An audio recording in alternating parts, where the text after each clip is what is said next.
Refill மட்டும் எழுதக்கூடாது sir, மற்றபடி இங்கு ஜெல் எல்லாமே சார். இங்கு ஜெல்லு எல்லாமே எழுதிக்கலாம். இது அழைக்கிறதுக்கும் டைமிங் கிடையாது. எப்போ அழைச்சாலும் லைட்டாக ஈரத்தை யூஸ் பண்ண போறீங்க. இதில் தமிழ் இங்கிலீஷு நம்பர் இருக்கா? நம்பர் ஹிந்தி 4 சேர்த்து 100 ரூபா. பசங்க எழுதுறதுக்கு எல்லாத்துக்குமே எல்லாமே எழுதி தண்ணி தொட்டு அழைச்சா போதும். அவ்வளோ. எவ்வளோ நாள் யூஸ் ஆகும்? டைமிங் கிடையாது சார், இவ்வளோ நாள் நம்ம யூஸ் பண்ணாலும் யூஸ் பண்ணிக்கலாம். யூஸ் பண்ணுற அளவுக்கு யூஸ் பண்ணிக்கலாம். ஏன்னா போர்டு சீக்கிரமா போகாது. எப்போ இருந்தாலும் தண்ணி தொட்டு தான் அழைக்கும், தண்ணி பட்டா ஊறாது போனாலே. சரி, மேஜிக் ஸ்லேட் இது வேணும்னா நம்ம அழிச்சிக்கலாம். ஏபிசிடி, அப்புறம் தமிழ் எழுத்து, நம்பரு, வாய்ப்பாடு, அது வந்து ஹிந்தி, இது எல்லாமே கலந்து 100 ரூபா ஒரு செட்டு.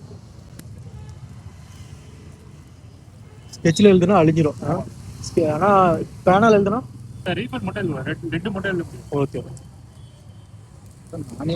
வாய்ப்பாடே இருக்கா? Okay okay. ஹிந்தியும் இருக்கு. ஹிந்தி தெரியாது போடான்னு சொல்லாதீங்க, ஹிந்தி ரொம்ப முக்கியம். ஒரு நம்பர் சொல்லுங்களா? 744 9093 825. நீங்கள் சிவகாசியில் ஆர்டர் கொடுத்து எல்லாமே ரெடி பண்ணி. ஆமாம் சார், போர்டு நான் வாங்கி கொடுக்குறேன். அந்த பெண்டிங்லாம் நம்ம வெளியே கொடுக்குறேன். ஏன்னா பெண்டிங் லைனில் இருந்தால் மேஜிக் ஸ்லேட்டு, ஏபிசிடி, நம்பரு, அதுக்கப்புறம் தமிழ் எழுத்துக்கள் எல்லாமே இருக்குது. ஹிந்தி 4 செட்டு வந்து 100 ரூபா. சிங்கிளாக வேணா எவ்வளோண்ணா? சிங்கிள் 30 ரூபா. சிங்கிள் 30 ரூபா.